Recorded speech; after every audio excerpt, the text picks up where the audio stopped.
Good evening, ladies and gentlemen, and welcome to the Newburyport Zoning Board of Appeals. Scheduled this evening, August 23rd, 2022 at 7 p.m., which is our appointed start time. And we are going to begin by just introducing myself, the board. We'll go through some formalities before we jump into the business of this evening. And folks that are here in person at the Newburyport Senior Center, what we're going to do. For everyone that's following along remotely, we certainly still have a hybrid meeting style. I will do my best to explain the lay of the land and what we do and how we flow through this evening so that everyone's aware of exactly how we conduct our business. So without further ado, allow me to introduce myself. The chairman of the Newburyport Zoning Board of Appeals. Starting to my extreme right, there is Caitlin Sullivan, our city planner, Mr. Andrew Port. Andy Port is our planning director. To my left, we have Kent Swanton, CBA member. To his left, Mr. Stephen Delisle, CBA member. Ms. Patricia Pecknick, our associate member, as well as Ms. Lynn Scow, our associate member. Now, because we have 5 members of the zoning board, that means that we have no associate members this evening. All members will be voting. So for the record, our 5 voting members this evening will be Ms. Scow, Ms. Pecknick, Mr. Swanton, and Mr. Delisle, and myself. And that's more of just a legal technicality. We have to have sort of noticed exactly who will be voting and deliberating, and it happens to be only those that are sitting at these tables. To give you a bit of the lay of the land, we will start by calling the roll, establishing a quorum. A quorum is the legal minimum by which we can conduct the business of the ZBA this evening.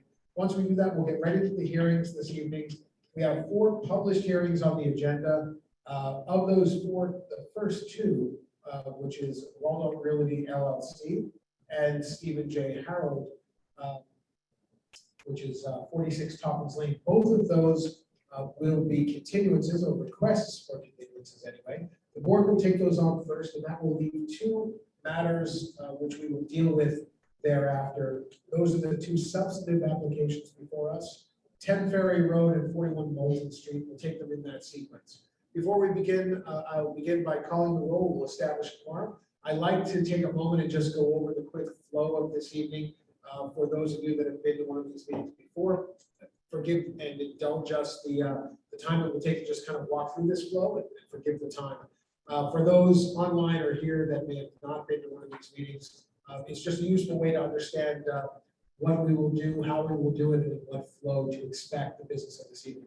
So without further ado, I'll call the roll, and I'll ask the members of the Newburyport CDA to kindly just respond either with here or present, starting with the roll call. Mr. Ken Swanton, here. Mr. Stephen Delisle, here. Ms. Patricia Pecknick, Here. Ms. Lynn Scow, Here. and Rob Champetti, I'm here. That is 5 here. That is a quorum. We have 5 voting members, which I've noted. So we will begin with our public hearings and start with continuances. Just as a quick snapshot of how we do business, I will begin, as is the flow of every zoning board of appeals. We have 4 sections of every hearing. The sections are as follows. We start with myself as the chair reading the legal notice, which is a description of what is before us. And this is both for those here in the audience at the Senior Center as well as those online.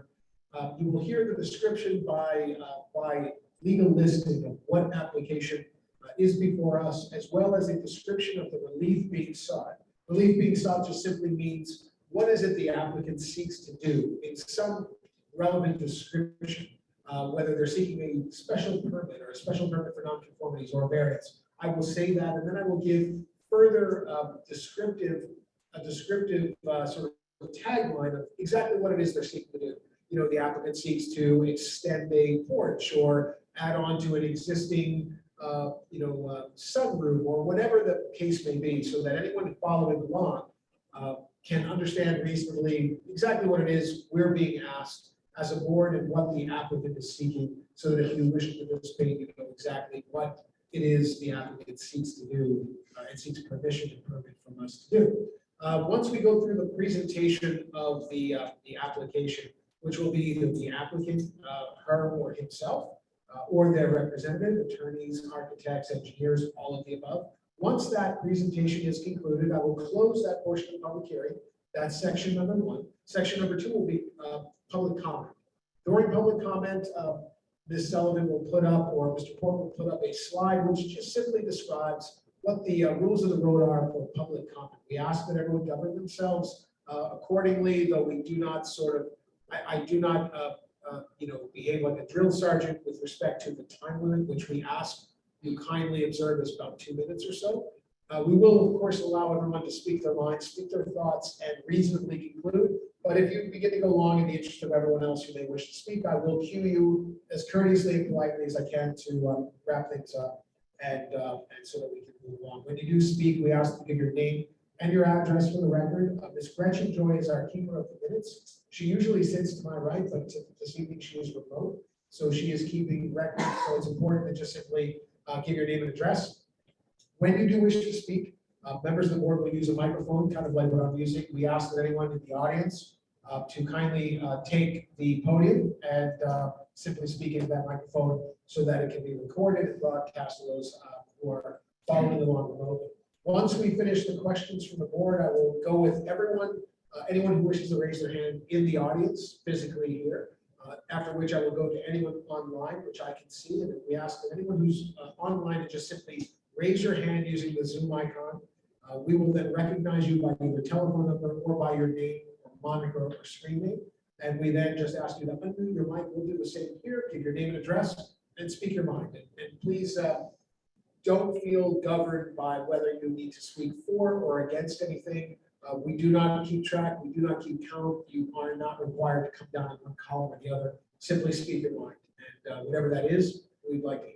Once we conclude that, we will close the second portion of this the public hearings, and we will go to the third, which is questions from the board. This is when members of the ZBA will, in no particular order, ask questions of either the applicant's representatives and such that may have come to mind. Now, understand that if you have posed a question to us during public comment, you may have posed your comments in the form of a question.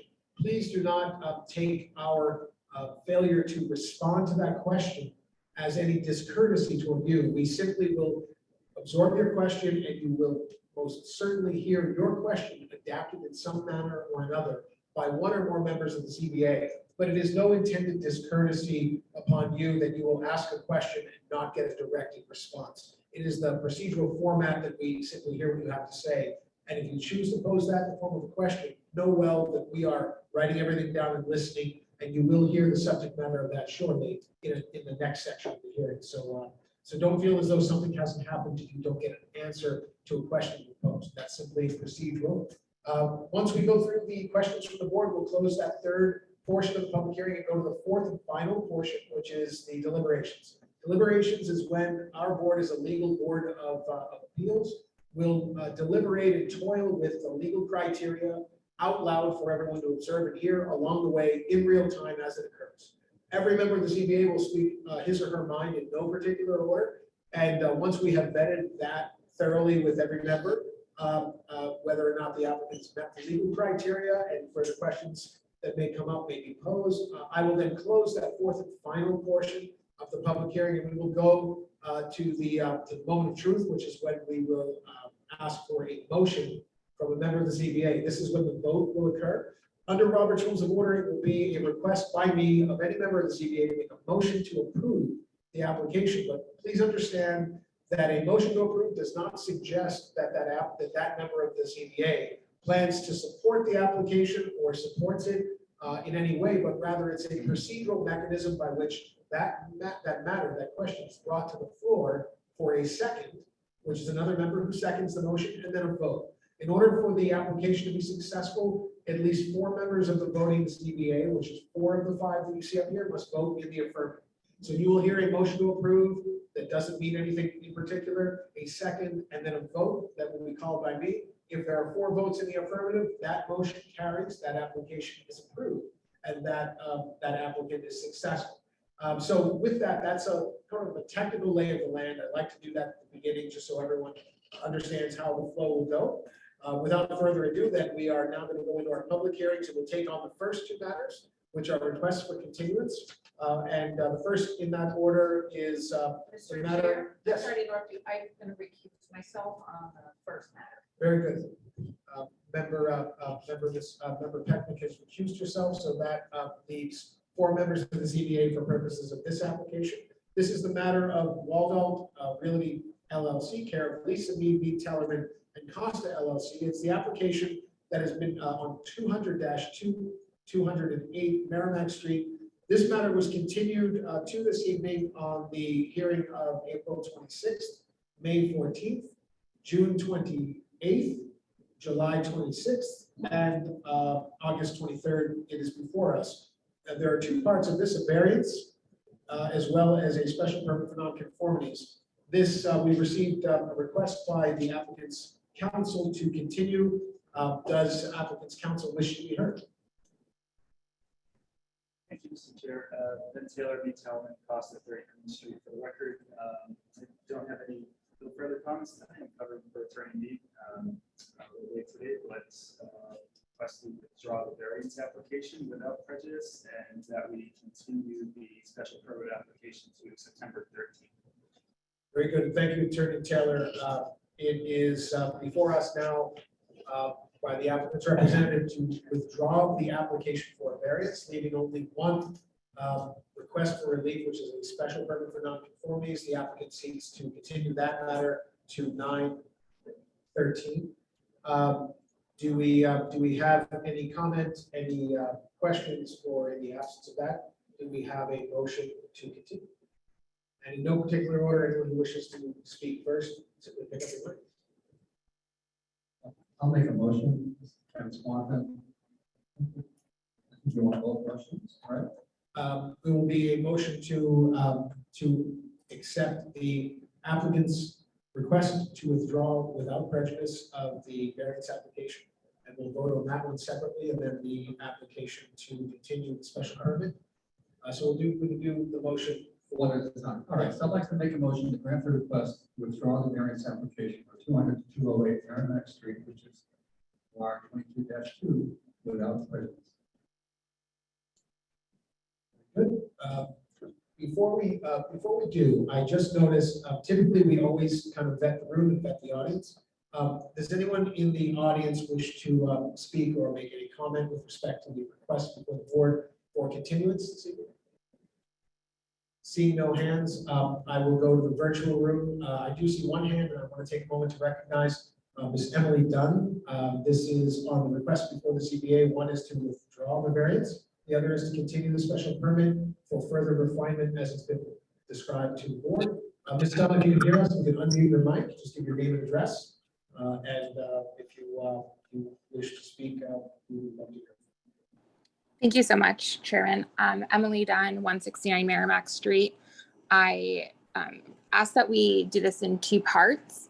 One being the piece for the variance request, and the other one being the part for the continuance. It came through as one documentation that they had submitted to you, and that's how it's recorded. I think that the latter piece of asking for the continuation for the special permit for nonconformities should be denied, and they should come back with a new proposal, as these did go hand in hand and were one, I guess, proposal coming before you. I would love to know what the new pieces that they're trying to do. I'd love to know why they need a coffee shop built out, but they won't have the ability to use it. It's just, it makes no sense to continue one piece without the other when this was one project that was being done. It should be denied and they should reapply. And that's all I have to say. I also, I guess, another piece is you did recuse yourself from the 2011 when this was approved, the variance. And I am asking for understanding as why you wouldn't recuse yourself from this as well, Chairman, with all due respect. Very good. Anything further, Ms. Dunn? I would just love to know why you recused yourself in 2011 and you aren't for this one. And then I would ask that we do this in 2 pieces. We can approve or just deny everything completely and have them come back with an actual plan. These pieces went hand in hand. Very good. Was there any, so just to make sure I understand your comments, there was two pieces. One, that you wanted to see the request for continuance denied, and also an explanation as to why, and forgive me, why I recused myself in 2011. For this specific case, yes, for when Waldot Realty came before you with the auto pizza request, and for the variance that was granted in 2011, for that case, that is what I'm referring to. You recused yourself from that matter, but you aren't from this. Very good. Okay. Anything further? Anyone? And this time, before I conclude your floor, was there anything else you wanted to add? No, I appreciate it. Thank you. Very good. Anyone else wish to speak in connection with the application remotely? Again, we have no hands in the audience. I see no additional hands in virtual. Okay, so I know we started a motion. Since a question's been asked, I feel like it's certainly incumbent upon us to try to address it. It's only one question, and it's the elephant in the room. I have no idea in 2011 why I recused myself, but I presume it was in good faith because I felt there was some conflict of interest. Conflicts of interest are the types of things, in my opinion, which have their right angles. They're amorphous, they're malleable, and they change moment to moment, much less decade to decade. So I suspect that I'm sure the record will show whatever the reasons were that I articulated then. I have no idea. I would fancy that few here would be able to argue why they ordered a tuna sub in 2011, but if you can, I welcome you to try. I have no idea, with due respect to Ms. Dunn's question, why I would have accused myself, but I don't have any conflict. I have no connection to any of these parties. I don't know any of these players. And other than living in the community, as I know we all do, that is the proximity to which my limit is exhausted. I serve in this community, work in this community, live in this community like many, all of us. The proximity of closeness, I always err on the side of caution, so I would recuse myself if I had any proximity or connection in any means or manner. These are different applications, and I'll say this is done with equal and parity respect. Back to you. These are different applications. They're different decades, in fact, of course. So there is no function or compulsion to be tethered to a conflict, which I'm sure, knowing myself, was erring on the side of caution in backdooring that 2011. But in this instance, this is a different request, and even if it isn't, I don't feel conflict. So I don't feel the need to recuse myself here, so I will continue unless my colleagues feel otherwise. I can't imagine what they would, but if they do, I will respect that. Also, the request, and I'll just address this, just because it's a factual point, if nothing else, these are two separate requests, a variance and a special permit for non-conformity. So we are simply duty bound to not pretend as though they're one, even if they're spoken on the same breath and the same wind does not make them one, which is why we have punctuation, I suppose, to put it bluntly. There are periods at the end of the variance and period at the end of the special permit for non-conformity. So I believe we must respect that. Legally speaking, if not otherwise, these are separate applications. So we treat them separately as we could always. So in this instance, we have a request to withdraw one and a request to continue the other. I don't believe we can collide these. They are bifurcated by their very DNA nature, so we must abide by and respect that through its end. So that is my comment on that for what it's worth. It may or may not satisfy the concerns or requests that we heard, but I voice it for what it's worth. So with that, any further comments from the ZBA? Certainly, anyone wishes to speak, I will hear you, and then we will go back to the whole board. Ms. Gal? Yeah, I just wanted to add to what you said, Rob, that I think the applicant made the motion to continue for the purpose of changing the application as a result of withdrawing the variance. So I think that was one of the points that Ms. Dunn had made, that, they were tied together, and why would you need a continuance on one when it was dependent on the other? But I think that the intention for the continuance is to change the project as a result of the withdrawal. Very good. Sure. Yeah, was gonna say something kind of similar to what you said. I mean, you asked, why not just start over? When somebody has to continue, it's generally because they want to make some changes based on what they heard. And we can ask them to start over, or they just let them go see what they do. And it's generally our process. It's not showing any favoritism or positives or negatives. It's just like, okay, you want some more time to think about what you heard and come back with something that might fly better with the community. And we never got to vote on it with us at some point. So to me, it's not a lot of difference between starting over and just continuing and give them a chance to make changes. So I don't see the difference. Okay.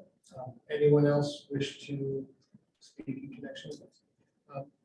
I'll just say I don't disagree. I mean, I think that the spirit and as has been the practice of this board for the 20 years I've served on it, and certainly let's just say for the 20 months that we've all been together on this particular board. It's the spirit and practice of this board to allow applicants to withdraw or step back or continue so as to refine and presumably improve an application. And in result, hopefully come back with something better. I think that is the aggregation concept of taking a pause in a moment to listen to comments and concerns of one's neighbors, to listen to the comments and concerns of the board and the community and other interests, whomever those stakeholders may be, so as to refine a better result. I think that is the aggregation of our human nature, and I think it is reflected in things as pedantic as the zoning board of appeals and everything else in between. So I think that all of those things seem to be logical to me. When someone says, I'd like to take an extra moment and make this different, better, or redact a request, I see that as a potential improvement. And I'm for one, and I suspect, I don't know if my colleagues agree, but I will wait.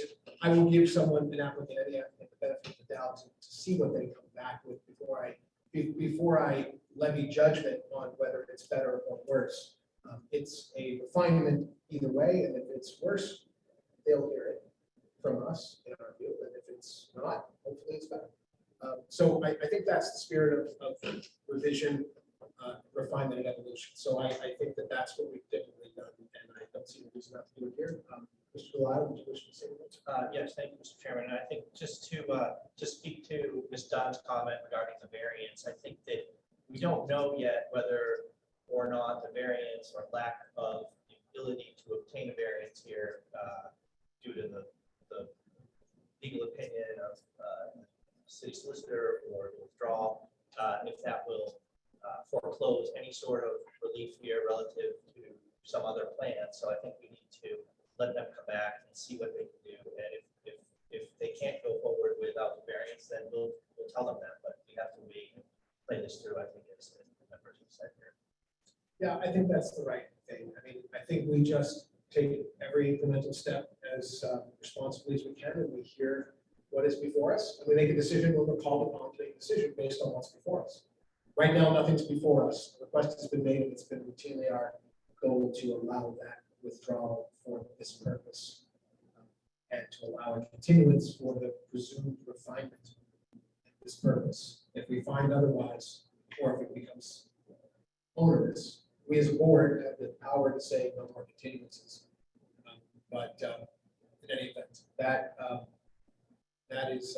my sense of it as well. All right, so unless there's anything further, I will basically revive, I think, where we left off, which is we had a motion from Mr. Swanton to allow the withdrawal without prejudice of variance. I don't know whether that was seconded.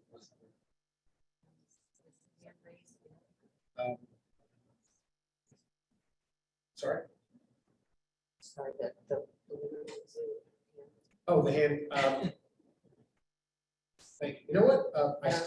Ms. Dunn, I see your hand still up. Do you wish to be recognized again? Because I will certainly recognize you again. I'll just ask you, though, in the interest of moving things along, to keep it within 2 minutes. But I'm happy to give you the floor again, or is that just a mistake and left your hand up? But either way, do you wish to word further?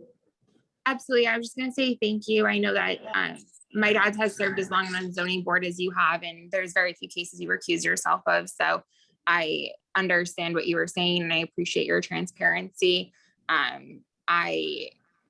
It is the same person who is presenting, so that is why I did bring it up. I know the variances are different and the case is different. It's the same person. So it's the person is why people recuse themselves, not based on the 5 laws. And then, or the realtor. And then in regards to it being turned down, just everyone's comments, I think the reason you do deny cases after it's been continued for a long time is like overhead. Every week you guys are going through this, and it needs to be like, this is a lot of time people are putting into this, and understandably so, but allowing them the time to come back and reapply. It is new application fees. It is a new application.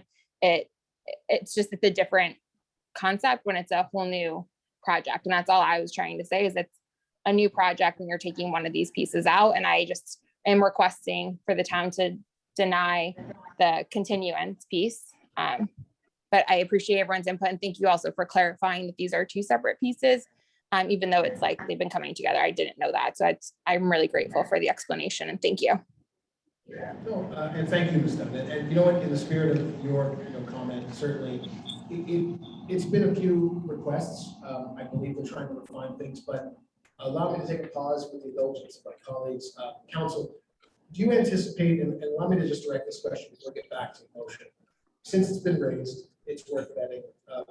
Do you anticipate being ready to present at the hearing on 9/13? Or do you anticipate coming back at 9/13 and requesting further continuance, or do you know? And feel free to be as forthright as I'm sure you will be, but what you know that you can share with us is helpful for us to plan. Because it still occupies a docket line, it's a trade line in our docket. And, there are folks that will wonder whether they should be here or not be here. And I think that's a fair question. I agree with that sentiment. And if you don't mind, just so that folks can hear, if you would go closer to that microphone. Sure. Thank you. Yeah. So to the extent, I don't know for certain if plans will be ready. That is the goal. That is the intention. Obviously that's why we put it in the request, 9/13. That's with the intention of being ready for the meeting. We'll say, as far as keeping the special permit open, the special permit in front of this board is for the structure itself, not a use. The variance is for a use. So if you still are redesigning the building and you need the same relief, you'll still have a special permit for non-conformities. So just if that helps clarify at all, that position, that's really all I have to say about it. And also, I am covering on short notice, so I don't have the full background admittedly. All right. I mean, and I'll say this, and certainly with respect to you and Attorney Reed, who we see before this board all the time, and I respect. I'll ask you to kindly carry this message back. We as a board, or I'll say me as a board member, will be looking with an ever narrowing sort of scrutiny to want to know why further continuances might be requested, if that is in the cards. We'll want a more clear articulation as to what is being pursued, so that we as a board can understand what it is we're being asked, or strike that, why we're being asked to further continue. Because, to use that old timey saying, it is getting a little long in the tooth, right? So we'd like to know where we're going and whether we're headed somewhere. So I think the next meeting, I'll just speak for me, I will be looking to ask those more pointed questions. So I'll ask you with courtesy to try to come prepared with answers if the request will be further continuance versus presentation. Is that fair? Yeah. Okay. Anyone else wish to add to that before we just go back? Okay. Thank you very much for that. We were at a motion by Mr. Swanton, I believe a second by Mr. Delisle. Or did I preempt that? Did you? I will second that. Very good. All right. Motion's made by Mr. Swanton and seconded by Mr. Delisle on the applicant's request to withdraw the variance, calling the roll. Mr. Delisle. Yes. Yes. Mr. Swanton, Yes. Ms. Peckman. Thank you. Ms. Scout, Yes. Rob Champetti, I vote yes. That's 4 in the affirmative. The ayes have it. The motion carries. The variance is withdrawn without prejudice. Next before us is the applicant's request to continue the special permit for nonconformities to the hearing of 9/13. Do we have a motion? So moved. Mr. Swanton. Second. I'll second that. Thank you, Mr. Delisle. Motion is made by Mr. Swanton and seconded by Mr. Delisle. Calling the roll on the motion to continue the special permit to 9/13. Mr. Delisle. Yes. Mr. Swanton. Yes. Ms. Scott. Yes. Rob Champetti, I vote yes. That's 4 in the affirmative. The ayes have it. The motion carries, and that matter is continued to 9/13. Thank you, council, and thank you, members of the ZBA. So moving now to, and thank you, everyone in the audience. And I appreciate the fact that we've been able to kind of move things along. Thank you, Ms. Dunn, for your comments as well. Moving now to the application of 46 Toppings Lane, Stephen J. Harrell, care of Lisa B. Tower and Costa LLC. This matter was continued from the hearing on 8/23/2022. It's a variance to install an in-ground pool with a side yard setback that is less than the required 6 feet. Council, do you wish to be heard on the request to continue this to 9/13? Thank you, Mr. Chair. Yeah, just quick comments. The applicant heard the comments of the board as well as the public at the last meeting and now intends to pursue options that don't require a variance. So with that, yes, you grant a withdrawal without prejudice in this application. So you're not seeking to withdraw, you're not seeking to continue, but to withdraw without prejudice. Correct. Very good. My apologies. Very good. Members of the ZBA, request the name, we have a motion to allow the applicants to withdraw without prejudice.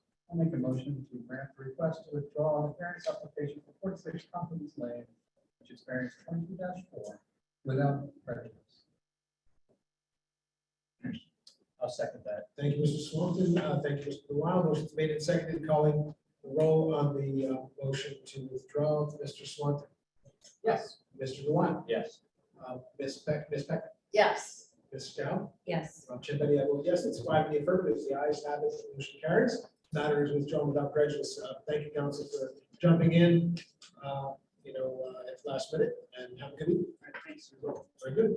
The next application on our agenda is actually an application substantive to go forward. This is the application of Eric Primack, the address 10 Ferry Road. This is a special permit for nonconformities. The applicant seeks all necessary permits, special permits, and variances to construct a 2-story addition of greater than 500 square feet to the side of the single-family dwelling on a non-conforming lot.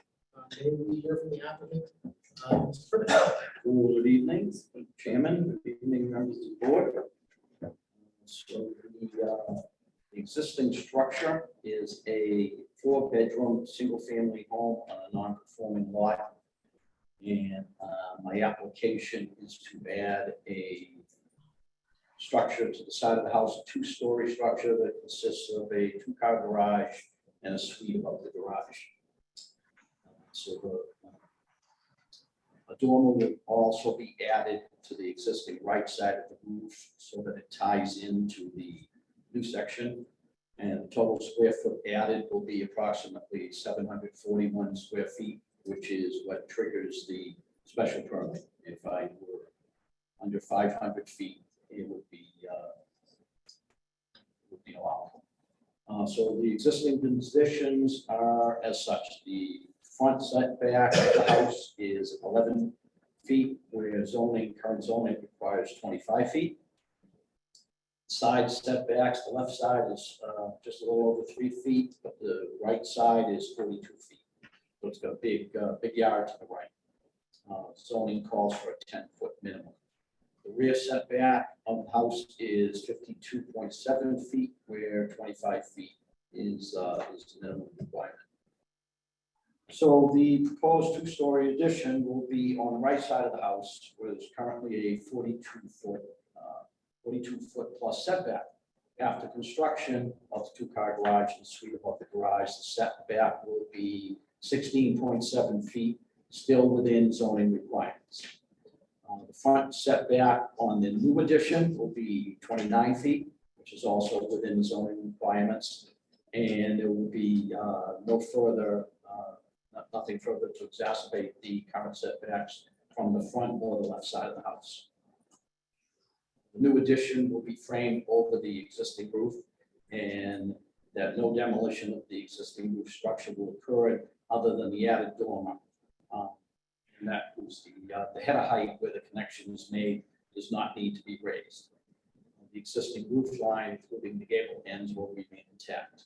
But there will be, I wanted to just highlight, because I was asked about this, there will need to be just some small demo on the roof to connect the two sections, if you will.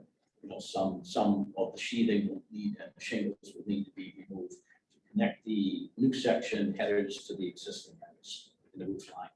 You'll see in the later on pictures. The existing front entrance will remain. All the existing clapboard will be matched on the existing on the addition. And the last thing I would say is the neighborhood absolutely lends itself to this addition and garage. Just about every abutting home has an attached or detached garage.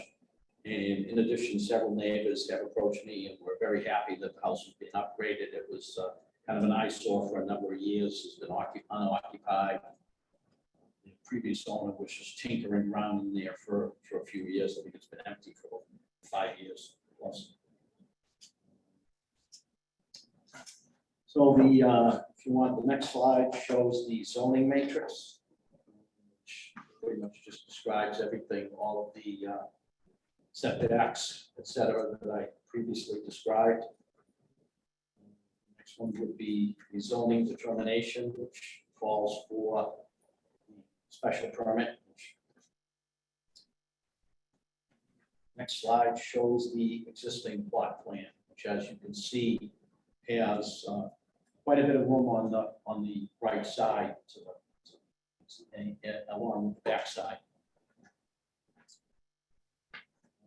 The next slide would show the existing elevations of the house.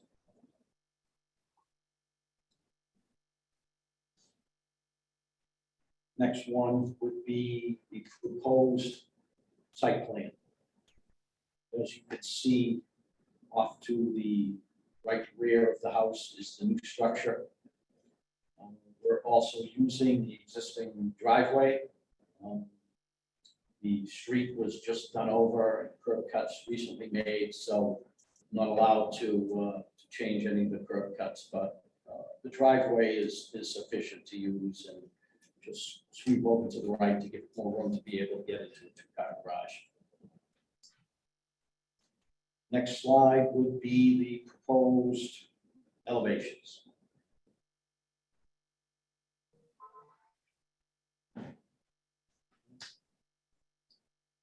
Next slide after that would be the roof over the framing.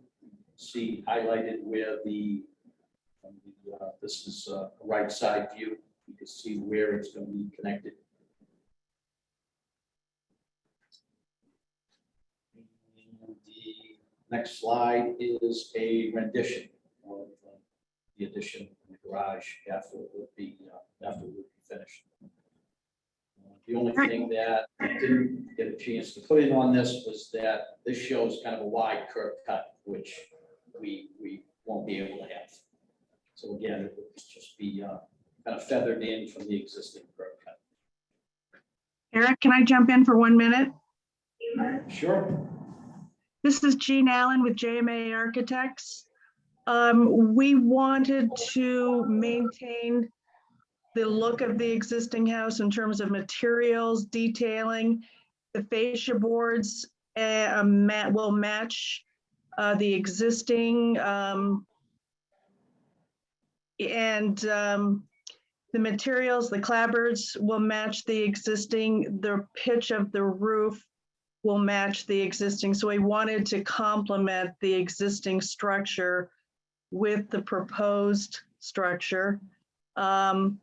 Asphalt roof shingles, AZEK fascia boards and trim. and some reworking of the interior. The interior is totally dilapidated. There's posts everywhere. Whoever was living there they were adding partitions, and it's kind of a mishmash of rooms on both floors. So we would like to clean up the floor plans on both floors and provide a nice single-family home for a new resident. That's pretty much it, Eric. Thanks, Chief. I think I've got just a few slides afterwards that just show some of the abutting houses that have garages, just for reference. Just walk through those.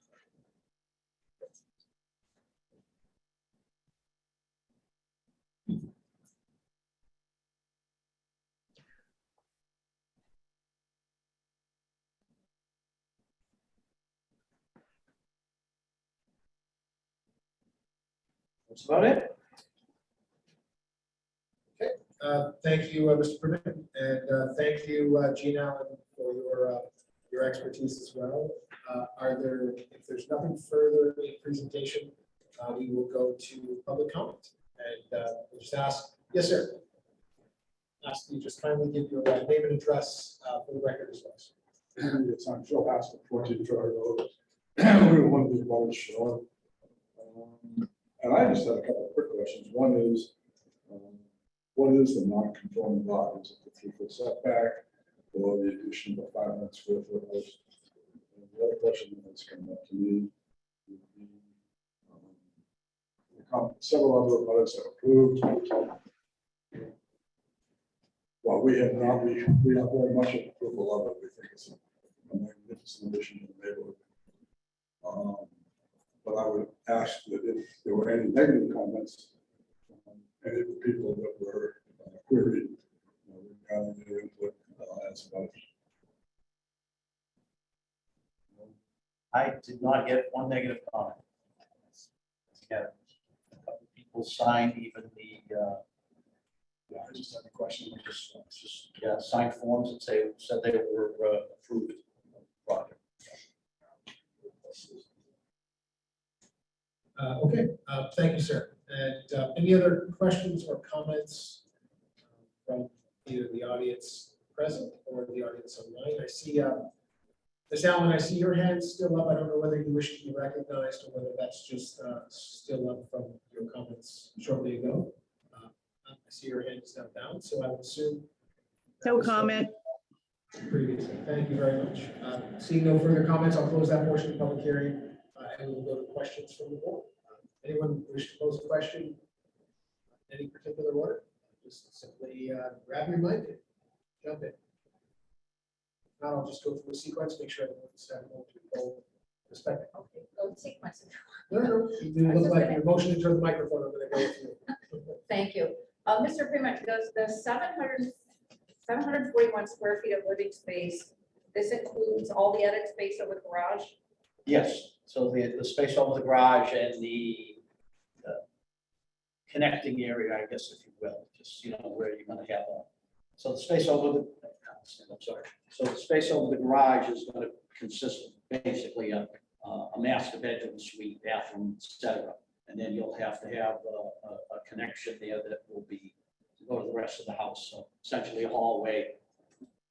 Okay, That's so. it, yeah, that's the 741. And you mentioned, so to access, to get from the second floor of the house then to that new master bedroom with the garage, you did mention there will be some demo. Do you have a percentage or like what percentage of the roof will be overframed or what percentage of demo you anticipate needing to do to make that connector?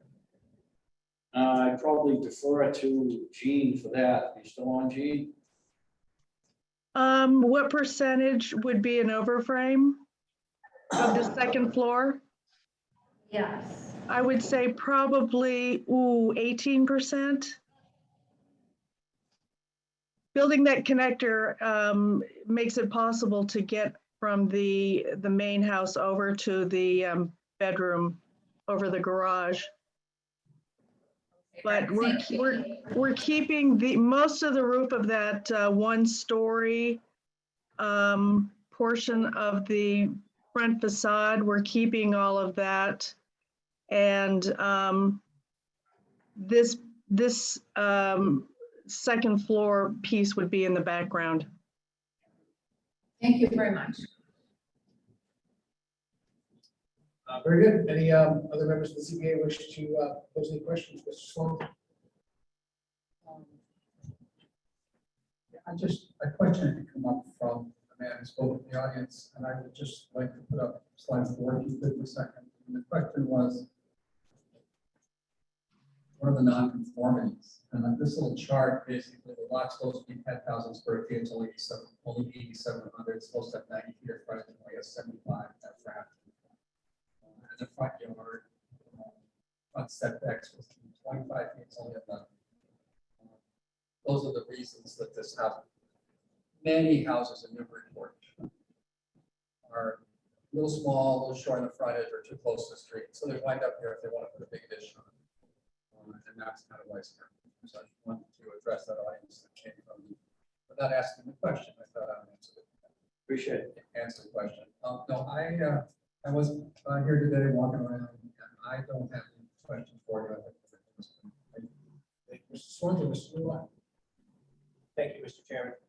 Just a quick follow-up next question. The sort of master bedroom above the garage, is that sort of like a cathedral type ceiling? Is that how that works, or is there a third floor in that garage? No, there's no third floor. So, you know, we haven't really determined what the inside of the ceiling was or will be, but again, we graded the roof line to match the other two. Sure. There won't be, there's no third floor. I think that's it for me. All right, thank you, Mr. Lewis. Ms. Beckman.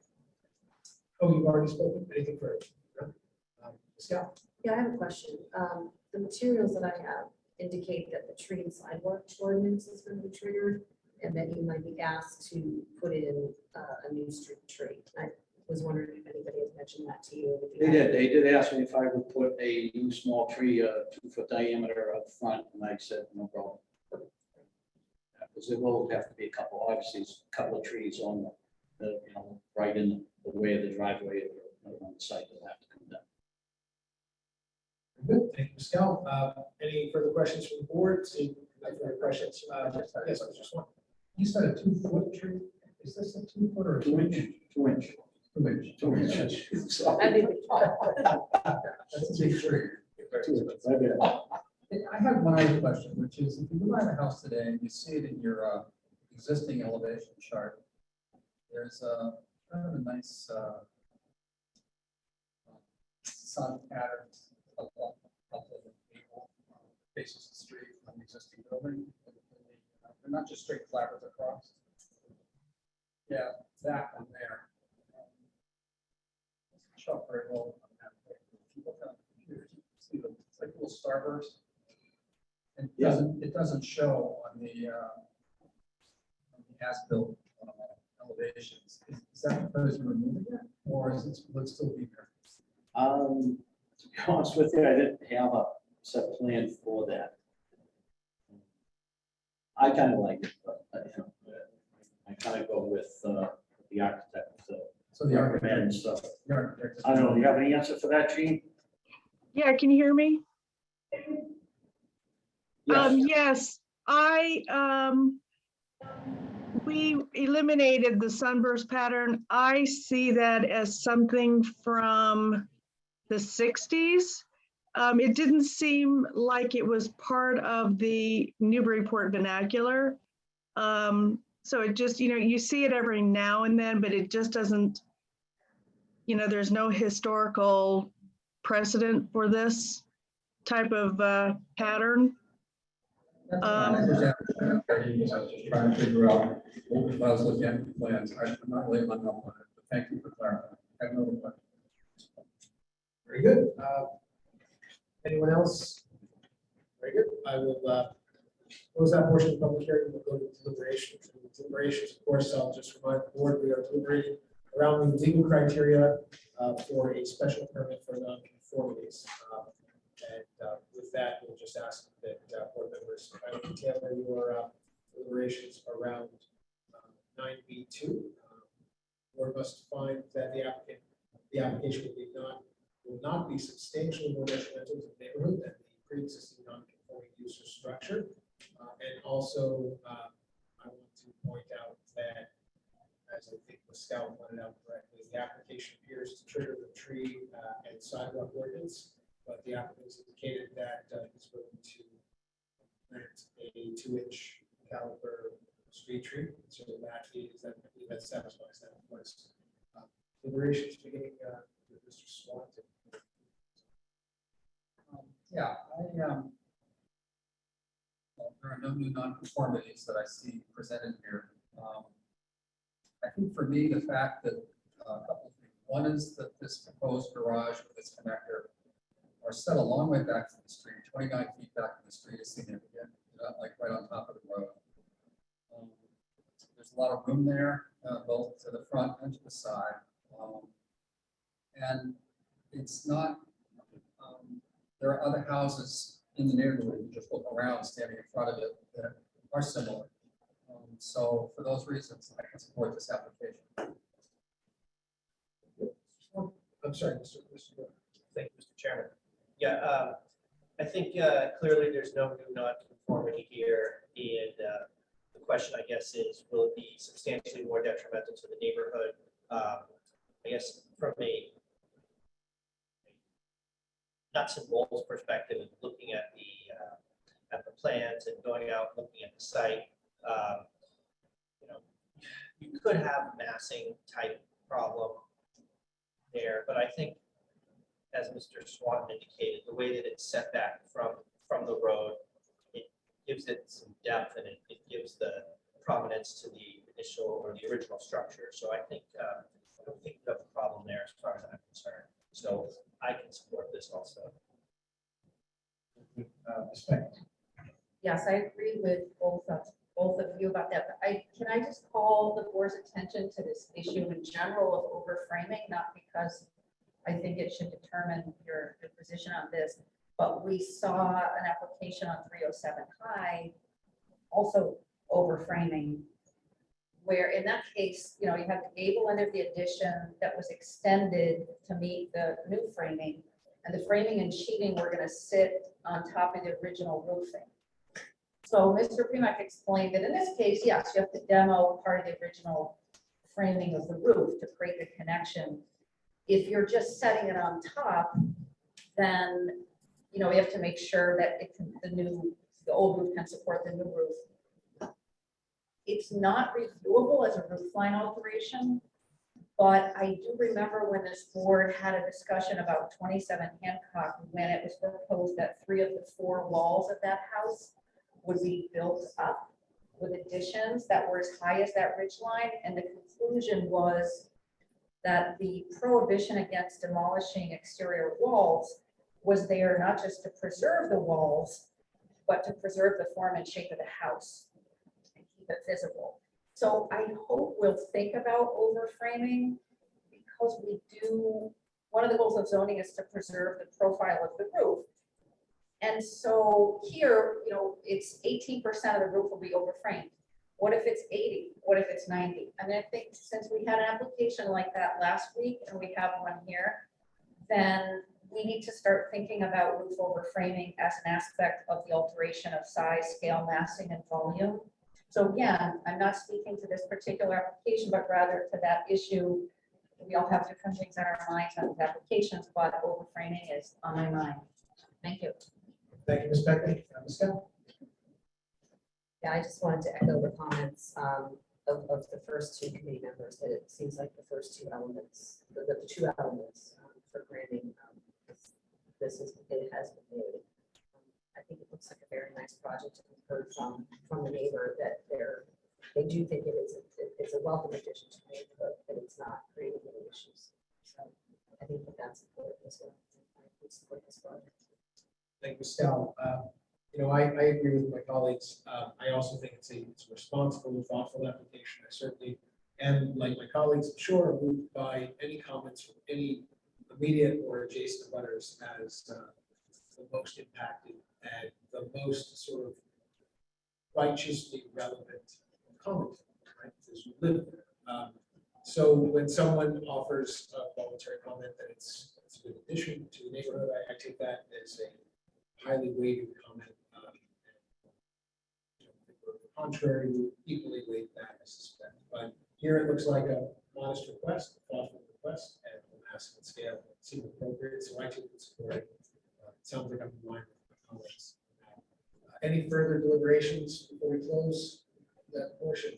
Seeing none, I will invite a motion from the board. I'll make a motion to approve the special permit for nonconformities application for 10 Ferry Road, which is number 22-4. With the tree warden's recommendation for the installation of one street tree from the city's list of acceptable trees of no less than 2 inches in diameter to be located at the right of the existing street tree in the front of the property.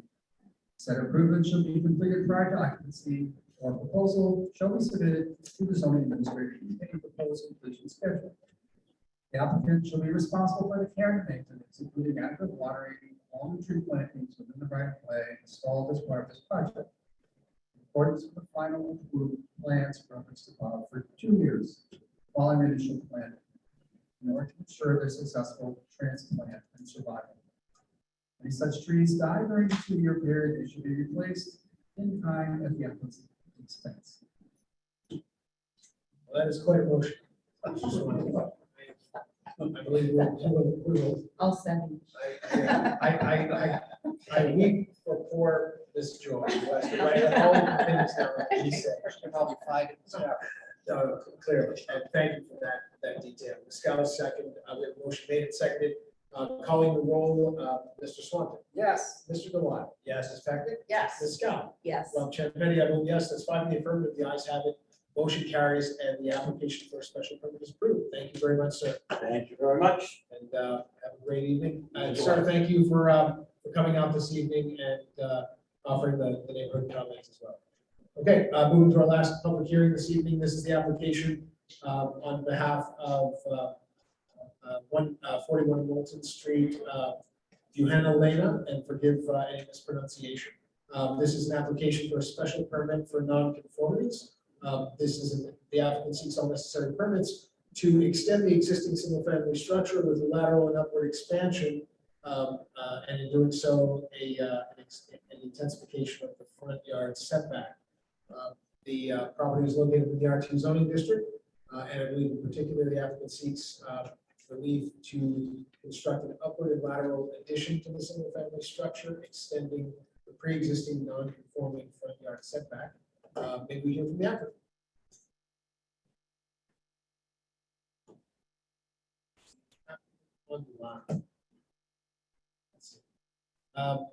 I see a hand up. It looks like a telephone number ending in 7793. I'm not sure. Are we expecting the applicant to call it? Very good. Very good. And I also see Jean Allen. Ms. Allen, do you wish to speak on behalf of your client, or do you wish your client to be recognized first? I wanted my client to introduce herself and so that the board is familiar with the person that's applying for the application. Is Bajana there? I There's don't no one see her. Yeah, I see a hand raised. It's not identified online other than looks like a telephone number ending in 7793. And the hand is up. It could be your client, Ms. Linda. Okay. Happily recognize and go from there. So, Ms. Linda, if that is you and you are online via telephone, we'll just ask you to unmute your mic by hitting *6. Maybe what's the Should be star 9, I think. yeah, so hit *9 to unmute your mic, and we will unmute you here. You have the floor.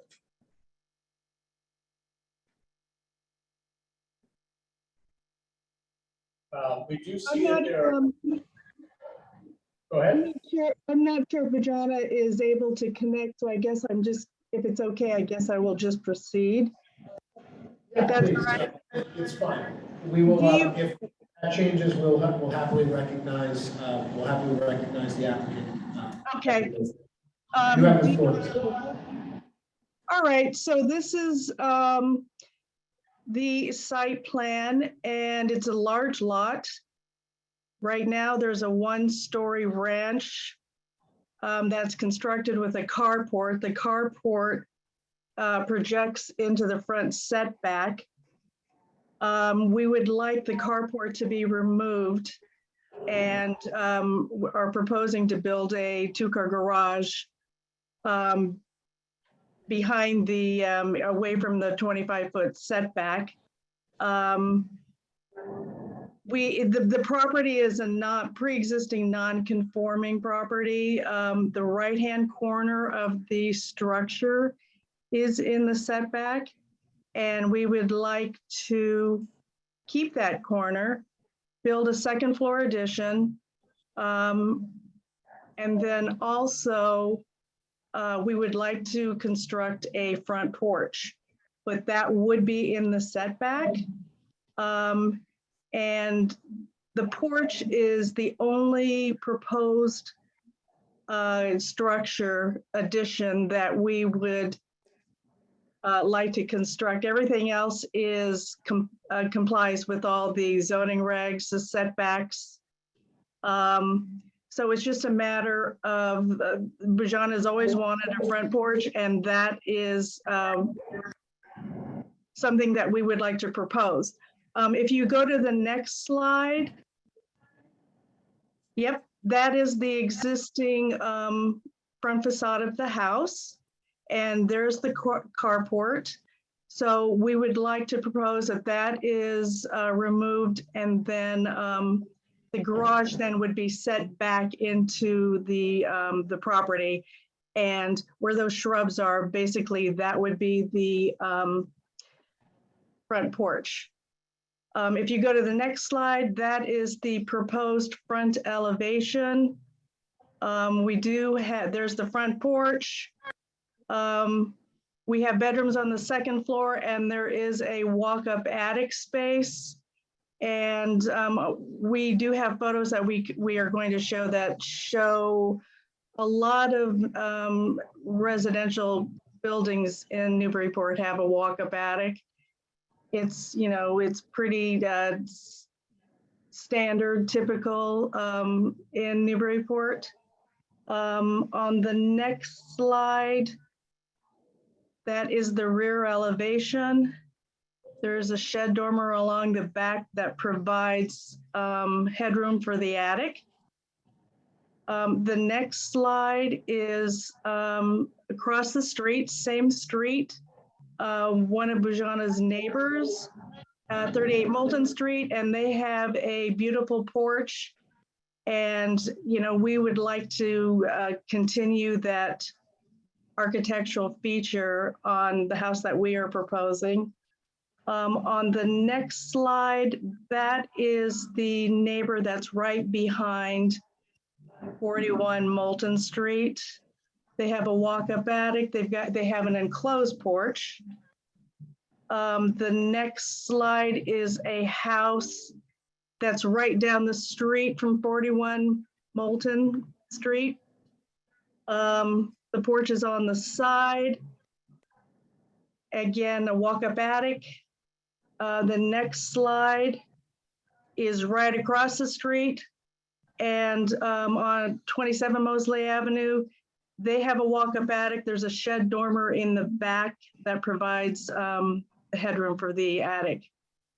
And the next slide then is one street over, 12 Cushing, front porch and walk-up attic, two-car garage. Their roof, their ridge of the main part of the house would be higher than what we are proposing.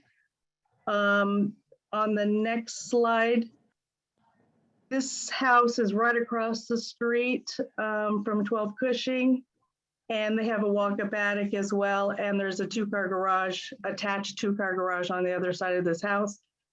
The next slide is off Atkinson Common, and that has a walk-up attic as well.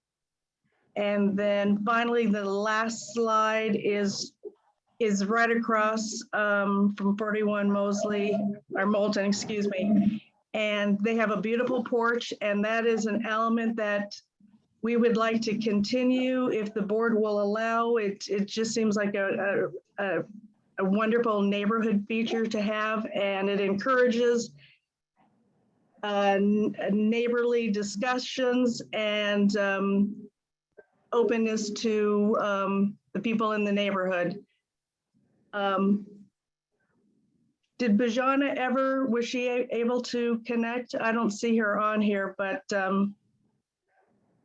Checking, we're looking now and I don't, I see the same telephone number. with the Okay. hand raised. okay, all righty. So Sean is not able to connect, so feel free to continue. I think that's pretty much it for my presentation. Very good. Thank you, Ms. Allen. And again, if your client is able to connect in, we'll certainly hear from her at any point as we go through the agenda. So, or we'll go through the sequence. So we will close that portion of the public hearing and go to public comment. Seeing any hands in the audience, does anyone wish to speak? Seeing no hands in the audience, anyone online, we see, of course, just Ms. Allen, your hand only now, and no others. So I will close that portion of the public hearing and go to questions from the board. We'll begin with Mr. Swanson. Any questions? Yeah, if you could put up the slide one. Just to make sure I understand. A lot of focus you mentioned was on this porch. If I look at this site plan, I guess the current carport is 7.3 feet from the road. Because you're removing that and replacing it with a porch that's 14 feet. So essentially, you're making the case that the porch is bigger than the carport, but it's further back from the road. It's trying to get it down to a nutshell. Is that basically what you're saying? Yes. Okay. Yes, the proposed front porch would be in the setback, but it's 14.9 feet back instead of 25 as required. Right, but you're basically saying it's not a variance because you already have a carport that's sitting up there at 7.3. The carport is being moved. So essentially, you're on the front, you're trading a carport for a porch. Correct.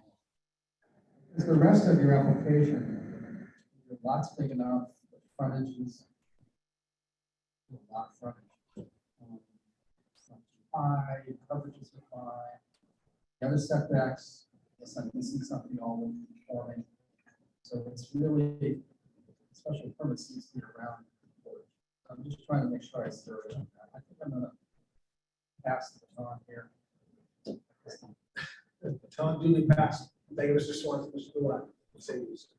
Thank you, Mr. Chairman. So just to follow up very briefly on Mr. Swanson's point, then I'll ask a couple other questions. So it is in fact the porch that comes off the front 7.5 feet that would remain non-conforming, but it's more conforming than the carport currently exists, which would be removed. Is that correct? Yes. Okay. All right. Moving on from that, in the prior application, you told us about the materials that would be used on the outside, the windows and the like. Could you do the same here for this application? Regina would like to use the Anderson black frame windows. We're not sure what color the exterior would be. It'd be a light color, light gray, white. The The doors would be a natural wood color to really warm up the materials. The porch would have a standing seam metal roof. So we're still working on the colors, but the roof would be a taupe or a charcoal gray asphalt shingle.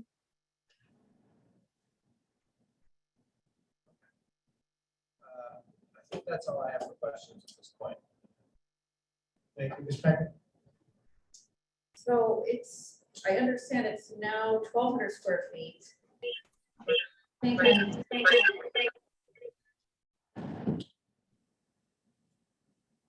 Go ahead, Ms. Peck. It looks like, it looks like your client maybe logged out. There she is. Jonah, this is Rob Champetti, CBA Chair. If you can hear me, if you don't mind just muting your mic for a moment, we'll produce feedback. We'll recognize you in just a moment. Ms. Peck, you have. I think it's currently 1,200 square feet. And I need help with my math because I think it said 2,445 square feet on the first floor, 1,839 on the second, and attic 845 square feet. So without the finished basement, and it depends on the ceiling heights down there, if that's gonna be included, is it going from 1,200 square feet to 5,129? I'm not good at math. The basement has a lower ceiling and is just going to be used for storage and mechanicals. So at this point, there isn't, the main part, the 1,200 square feet of the existing house, that basement space would remain unfinished. Okay, but is the total added square footage, the first floor, 2,445, the second floor, 1,839, Yes, attic 45, that's 5,129 square feet. So without the basement, it's going from 1,200 to a little over 5,100, is that correct? I'm not sure what the grand total is, but the garage, that includes a 2-car garage. But it is 2,445 on the first floor, yes. Can anyone hear me? I Yes, can we hear can. you. No, Okay, I we- was finally able to get in. Excellent. I'm really Just sorry leave it- about this. No worries. Thank you very much. We're just completing the round with ZBA members. This is Rob Champetti, Chair. So I am going to just hear from one more of our ZBA members, and then with your indulgence, we will circle back and certainly hear from you. If you wouldn't mind just a moment, we'll finish up here, and then I will ask you if you wish to speak and add anything. And thank you for logging in. Ms. Gal. Thank you. Okay, great. I just wanted to thank you for all of the information about the neighboring properties, and they all look to be having been updated similarly, and I think that's quite helpful for me. I was wondering if you've had any discussions with the abutters and if they have any views on the proposed project, including the porch.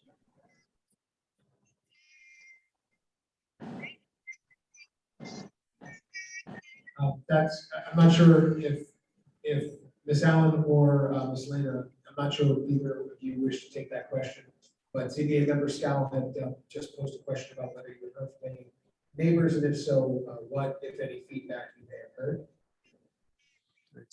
So I have a few feedbacks from neighbors.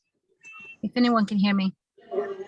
Yes, we can hear you. Just Okay. you can feel free to share. We're getting all Great. clear. We have a couple that lives right across from us. It's a yellow house. I believe they're probably number 40 because it's right across from us directly. Their feedback is they're happy to see us. It's me, my husband, and my 2-year-old daughter, Olivia. The house has been used for rent property for the past 19 years. So they're great to see a couple with a family coming into the neighborhood that's looking to stay.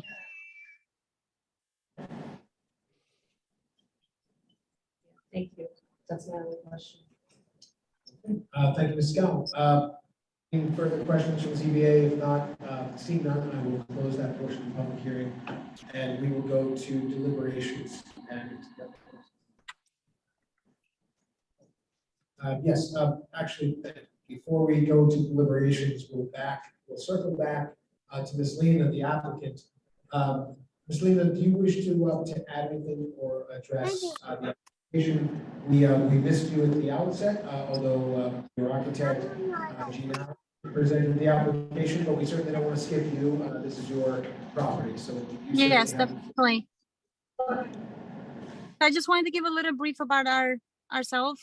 My name is Brianna Lina, residing in Newburyport. We currently live at the 41 Moulton Street.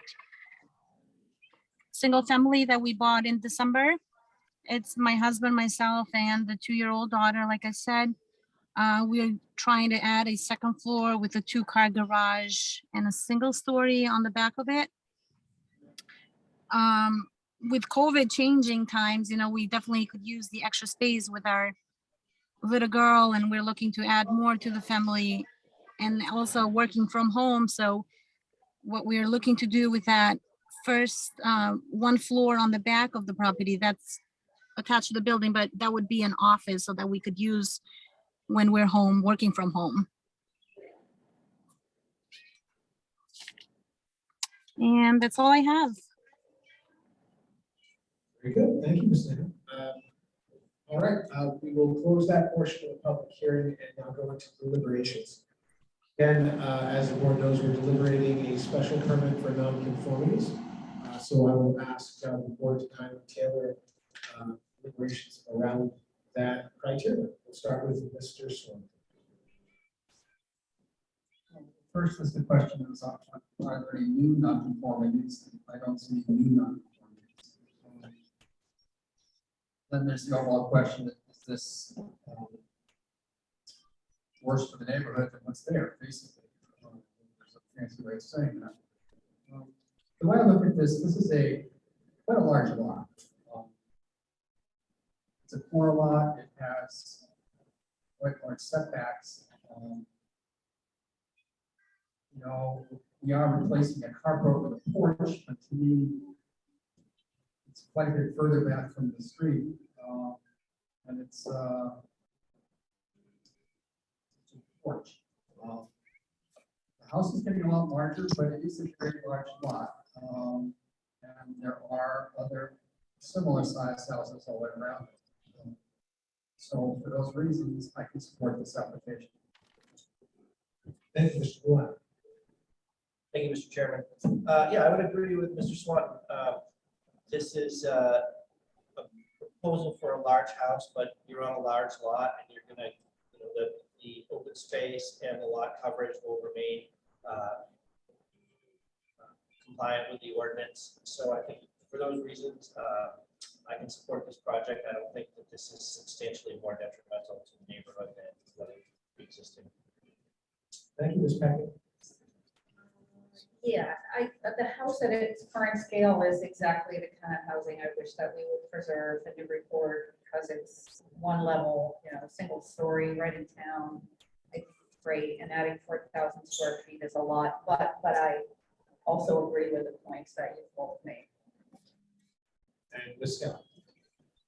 Yeah, I would agree with everything that my fellow committee members have already said, and I would point out, I think like Mr. Swanton said, we're trading the carport for the porch. It seems like the porch is a very important feature of the project. It's been pointed out, several times, its importance to doing the project, which I do think does make an improvement to the property that seems to make it more similar to the other projects that have been undertaken in the neighborhood. And I just wanted to say it as an aside, the porch seems like it's going to be exactly where the shrubbery is right now. So it doesn't seem like it's really putting anything much closer to the road, like I think technically it is. But I think that I would support the project. I agree with my colleagues. I do think the applicant's, it's a reasonable request. It's a modest specification use. see in terms of built environment. But I don't believe that it is